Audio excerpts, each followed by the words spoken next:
요즘 제가 이제 수술 혹은 상담 이런 걸 하다 보면 느끼는 게 한 가지가 뭐냐면, 재수술 케이스 혹은 부작용 케이스가 꽤 많다는 거예요. 그러니까 그게 뜻이 뭐냐면, 저 아직도 생각나는 케이스가 한 세 가지가 있는데, 이거는 이제 추려서 제가 어느 날에는 이제 여러분들이 잘 이해할 수 있게 동영상으로 만들어서 이제 그거를 말씀드리려고 하는데, 크게 세 가지인데, 첫 번째는 이제 우리가 일종의 안 녹는 필러라고 하죠. 예전에 필러를 몇 번을 맞았는데, 애교 쪽에 필러를 몇 번을 맞았는데 또 애교가 너무 두꺼워 보이니까 그 필러를 녹이고, 혹은 그 필러 자체를 뭐 녹이기는 또 귀찮고 해서 시간이 지나면서 놔뒀는데 이 필러가 밑으로 내려오면서 지방이 더 불룩해 보이는 현상도 있고, 그러니까 필러에 관련된 부작용들이 일단 첫 번째고요. 두 번째는 눈밑지방 재배치라는 수술을 했는데 재발되는 거죠. 그러니까 사실 저는 이 재발이라는 개념 자체에 대해서는 조금 의문시 되는 게 있기는 한데요. 제가 볼 때 이건 재발이라는 표현보다는 교정이 덜 됐다, 이렇게 표현하는 게 오히려 더 맞을 것 같습니다. 그러니까 눈밑지방 제거를 하게 되면 지방이 아예 제거가 되니까 사실 재발의 그 의미 자체가 좀 떨어지지만, 지방 재배치는 기본적으로 지방을 살려놓은 상태에서 지방들을 재배치를 해서 좀 더 평탄하게 만드는 거기 때문에 환자분들이 이제 시간이 지나면서 중력 때문에, 그러니까 지방 자체도 어떻게 보면 환자분들마다 너무 달라요. 그러니까 그 뜻이 뭐냐면, 우리가 이렇게 생각하시면 될 것 같은데요. 어떤 분들은 수술을 하면 굉장히 쫀득쫀득합니다, 지방이. 눈 밑에 지방도 마찬가지고요. 근데 어떤 분들은 이렇게 수술을 하면 묵이 있잖아요. 먹는 도토리묵 같은 거. 그럼 묵을 만지는 듯한 굉장히 푸석푸석하게 굉장히 탄력이 떨어지는 지방들이 있거든요. 근데 그런 분들은 수술을 하고 나면 저도 느끼는 게, 중력의 처짐 자체를 저는 누워있는 상태에서 사실 그거를 예측하기는 굉장히 힘듭니다. 그러니까 사실 쌍꺼풀 수술이나 이런 정도 피부 처짐 자체는 어느 정도 이제 경험이 쌓이면 그게 이제 어느 정도 예측이 되고 그거에 맞춰서 좀 더 코렉션을 더 하거나 누워있는 상태에서도 이게 가능한데, 눈밑 지방 같은 경우에는 본인의 피부 탄력이 너무나 떨어져 있거나 이러신 분들은 어느 정도 이게 처질지는 알 수가 없다는 거죠. 그래서 개인적으로 이제 예전에 지방 재배치를 받았다거나 혹은 했을 때 그게 이제 재발되는, 제가 볼 때는 교정이 좀 덜 된 이라고 표현하는 게 맞을 것 같은데요. 하여간 그게 그런 케이스가 두 번째 케이스인 것 같고요. 마지막 세 번째 케이스는 색깔입니다. 그러니까 이거는 꼭 기억을 하셔야 될 것 같아요. 저도 환자분들한테 상담을 하면서 항상 얘기해 주는 게 뭐냐면, 자, 뭐든지 수술은 뭐다? 쉐입입니다. 쉐입, 모양이죠. 그러니까 모양을 바꾸는 게 수술이에요. 성형외과 의사들이 수술을 한다는 건 이 부분에 대해서 모양을 바꾼다는 거지, 이 부분의 색깔을 완전히 바꿔버린다는 게 아닙니다. 색깔을 바꿀 수 있는 건 상대적인 거예요. 그러니까 모양이 바뀌면서 지방 자체가 내려오면서 근육 자체가 이렇게 타이트해져 있던 부분이 또 릴리즈가 되면서 색깔 자체가 좀 더 옅하게 돌아오는 그런 현상이 있을 수 있고요. 피부 자체의 색깔 자체가 침착이 되어 있는데 그게 수술로서 돌아오느냐, 제가 볼 때 그런 확률은 굉장히 떨어집니다. 물론 미세지방 이식이나 이런 걸 통해서 좀 더 옅게 만드는 것도 있지만, 미세지방 이식 같은 경우에도 울퉁불퉁하게 된다는 선입견을 가지고 있는 분들이 굉장히 많으신 것 같아요. 근데 실제로 미세지방 이식은 할 수 있는 범위 자체가 굉장히 좀 한계가 있다고 생각을 하시면 되고요.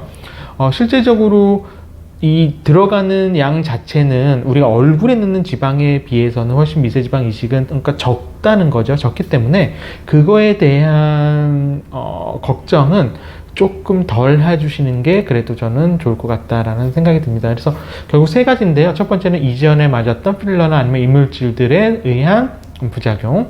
두 번째는 눈밑 지방 재배치 수술 혹은 제거 수술을 하고 나서 꺼짐 현상이나 아니면은 다시 불룩해 보이는 교정이 좀 덜 된 그런 케이스가 두 번째. 마지막 세 번째는 색깔이 아직도 거무스름해요라는 문제. 근데 이 색깔에 대해서는 저도 이렇게 수술을 해보고 나면 색깔이 이제 모양이 바뀌고 나서 색깔이 돌아오는 데는 분명히 시간이 걸립니다. 왜냐면 일단 수술 범위 자체가 안정화가 되면서 모양이 잡히고, 그 다음 피부 색깔 자체가 비치거나 하는 부분 자체도 안정화되는 데 걸리는 시간이 있기 때문에, 실제적으로 눈밑지방 재배치 수술을 하고 나면 모양 자체가 먼저 잡히고 그 다음 색깔 자체는 더욱더 천천히 돌아올 수 있다, 이렇게 생각을 하시는 게 좀 더 리즈너블하지 않을까라는 생각이 듭니다.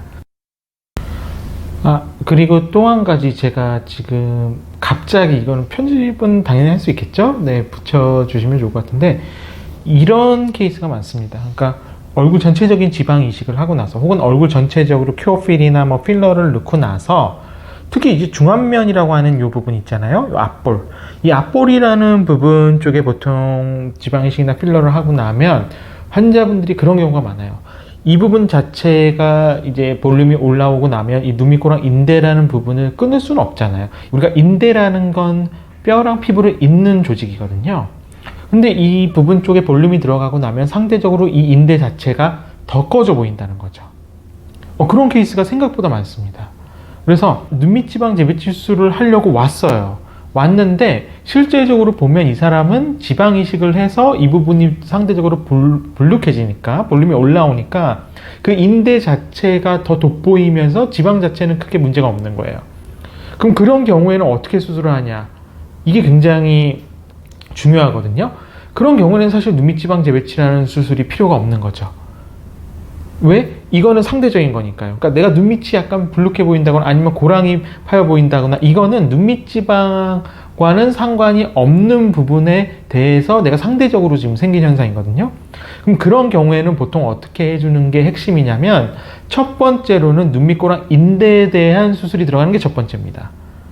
이거 굉장히 중요합니다. 그러니까 지방 재배치라는 거는 사실 지방을 재배치해서 좀 더 평탄하게 만들어주는 게 목표인데 내가 후천적으로 필러나 지방 이식을 해서 앞광대나 이 부분 쪽에 볼륨이 높아지면서 피부가 올라오니까 상대적으로 이 고랑 자체가 더 보이면서 눈이 더 꺼져 보이거나 혹은 고랑이 파여 보이는 현상은 눈밑지방 재배치라는 수술의 범위에 정확히 해당되는 것이 아니라 눈밑고랑 인대 부분 자체가 타이트해지면서 상대적으로 이 볼륨 자체가 더 돋보이는 현상인 거거든요. 그럴 때는 앞에 제가 이제 올렸던 동영상에서도 말씀드렸지만 눈밑고랑 인대에 대한 수술이 들어가야 됩니다. 그러니까 인대를 풀어주고 그 다음에 앞쪽에 이식이 돼 있는 요 지방이나 이런 부분들 중에서 이제 이 인대 자체를 타이트하게 끌어당기거나 하는 부분에 대해서도 정확하게 다 박리를 해줘서 좀 더 이 고랑 부분 자체가 좀 덜해 보일 수 있게 하는 게 수술의 목표입니다. 그러니까 핵심적인 건 그거죠. 눈밑지방 재배치 수술이라고 해서 지방을 옮기는 거냐? 단순하게 환자분들 중에서는 이제 지방 재배치니까 지방을 옮기고 이런 거라고 생각을 하시는 분들이 많은데 이 눈밑지방 재배치라는 수술도요. 쉽게 말하면 결막을 통해서 하안검 수술을 하는 거거든요. 근데 이 하안검이라는 부분도 그 중에 이제 눈 밑에 지방을 재배치하는 게 한 과정인 거지 그 자체가 목적이 되지 않는 경우 케이스도 꽤 있다는 거예요. 그러니까 그런 분들이 사실 제가 볼 때는 제 상담 환자분들 중에 거의 10% 이상은 차지를 하는 것 같습니다. 그러니까 본인의 문제가 단순히 지방이 아닌데 그걸 지방이라고 생각하는 거예요.